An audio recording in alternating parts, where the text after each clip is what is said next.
안녕하세요. 중부대학교 홍보대사 제비꽃 임민우, 남도균, 임서야. 입학홍보처 박상혁입니다. 선생님, 저희가 오늘 왜 모였죠?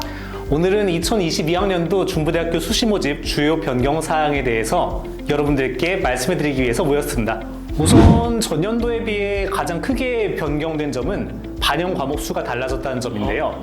전년도의 경우에 15개 교과를 반영하는 학과와 25개 교과를 반영하는 학과 이렇게 두 개가 나뉘어 있었다면 올해 같은 경우는 15개 교과만 반영된다는 점이 중요합니다. 이 15개 교과는 국어, 영어, 수학, 사회, 과학 이 5개 교과 중에 3학년 1학기까지의 성적이 좋은 상위 15개 과목만 반영된다는 점, 이 점을 참고하시면 좋을 것 같습니다. 혹시 다른 점은 없나요? 이번에 중부대학교에서 새로 만든 자율전공설계학부라는 곳이 있는데요.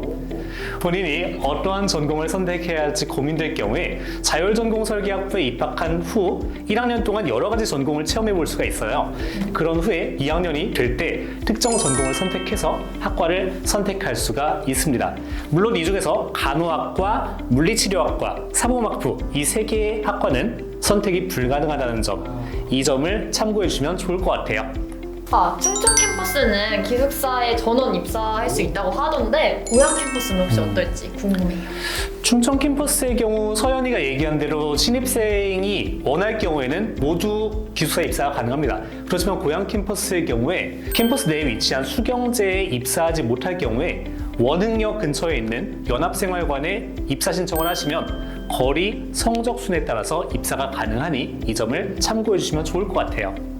선생님, 저 갑자기 궁금한 점이 생겼는데, 저도 그 내신 등급이 엄청 낮아서서 이제 학과에 들어오기가 조금 힘들었었는데, 저처럼 지금 똑같은 고민을 하고 있는 학생들이 있을 거예요. 내신이 좀 낮은데 고민이 많다. 그래서 학과나 학교에 들어올 수 있을지 알려주실 수 있나요?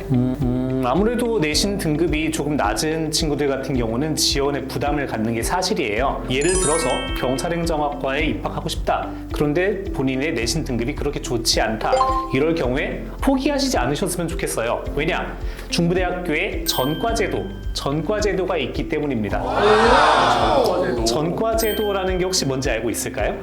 전과제도가 혹시 그 학과를 옮긴다?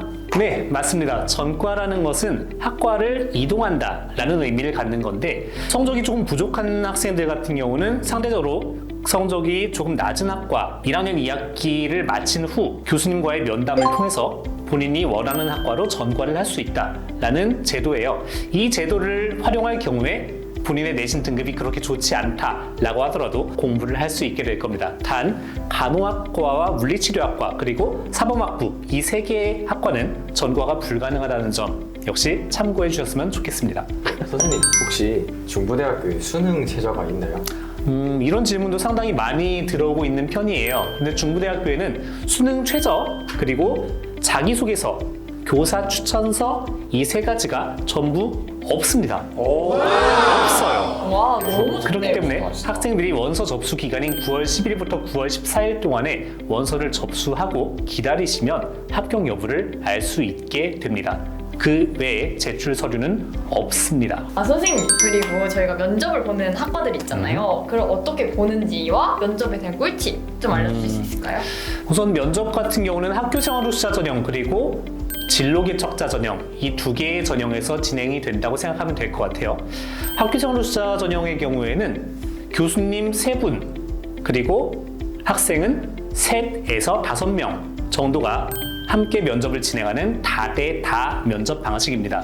지금 코로나19 사태가 상당히 심각한 상황이기 때문에 방역 수칙을 철저히 지켜서 진행이 될 예정이고요. 학교생활 후수자의 면접의 경우에는 학생부 자체에 대한 질문을 하지 않는다는 점, 이 점을 잘 알아주셨으면 좋겠어요. 전공 적합성이라든지 인성, 창의성 이런 것들에 대한 질문을 주로 하실 겁니다. 또한 면접이 실시되기 1, 2주 전 정도에 중부대학교 입학정보 홈페이지에 예상 질문이 올라갈 거예요. 그 예상 질문을 참고하셔서 답변을 준비하시면 매우 좋을 겁니다. 또 진로개척자 전형의 경우 학생부 위주의 학생부 기반의 질문이 진행이 되는데요. 면접관은 1명에서 2명 그리고 학생도 1명에서 2명 정도가 면접을 함께 보게 됩니다.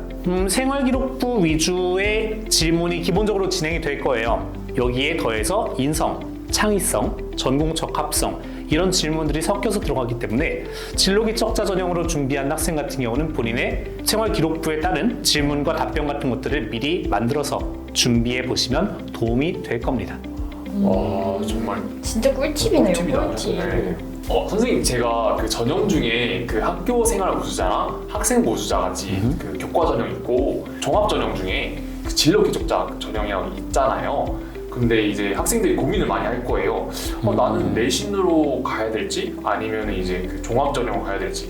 그래서 그 친구들한테 이 전형은 이렇게 원하는 학생들한테 추천을 한다. 혹시 있을까요? 우선 전년도 입시 결과를 참고하시는 게 상당히 중요할 것 같아요. 만약에 전년도 입시 결과 등급에 본인의 내신 등급이 거의 일치한다 라면 학생부 우수자 전형, 즉 교과 100% 전형으로 지원하는 걸 추천해 드립니다.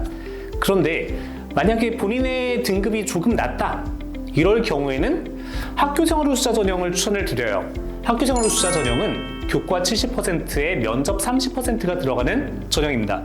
이때 본인의 성적이 약간 부족할 경우에 30%의 면접으로 충분히 성적을 상쇄할 수 있는 점수를 얻을 수가 있을 거예요. 실제로도 전년도 입시 결과보다 약간 낮았던 학생이 면접을 잘 봐서 합격한 사례가 분명히 존재합니다. 그렇기 때문에 면접으로 본인의 성적을 상쇄할 수 있는 학교생활 우수자 전형 추천드리고, 진로계 척자 전형의 경우에 학생부 교과 40%, 비교과 30%, 면접 30%가 포함이 되는 그런 전형이에요. 근데 이 전형을 선택할 학생들 같은 경우에는 주의할 점이 학생부 비교과 정량평가에서 출결, 그리고 추상 경력, 봉사 시간 이 세 가지의 조건이 얼만큼 충족이 되는지를 1차적으로 살펴봐야 된다고 생각을 합니다. 만약에 그 세 가지 조건이 충족되지 않았을 경우에 감점이 있을 수 있기 때문에 그럴 경우에는 생기부를 보지 않는 학생부 우수자 혹은 학교생활 우수자 전형 이런 전형으로 지원을 하는 편이 더 좋을 거라고 생각을 해요. 그 조건이 충족이 되었다면 나머지 것들은 생활기록부의 내용의 일관성이 얼마나 있는지 이런 것들을 판단해서 지원을 하시면 좋은 결과가 있을 거라고 생각합니다. 학생 여러분들도 선생님께서 얘기해 주신 거 이해하시고 만약 궁금한 점이 있거나 그러면은 중부대학교 홈페이지나 유튜브를 참고하시면 될 것 같습니다. 지금까지 2022학년도 중부대학교 수시 모집 주요 사항에 대해 얘기를 나눠봤습니다. 더 궁금하신 점은 카카오톡 플러스 친구 중부대학교 입학처를 검색한 후에 질문해주세요. 중부대학교 홍보대사 제비꽃 인스타도 있으니 DM으로 많은 질문 부탁드립니다. 그럼 학교에서 만나요. 안녕.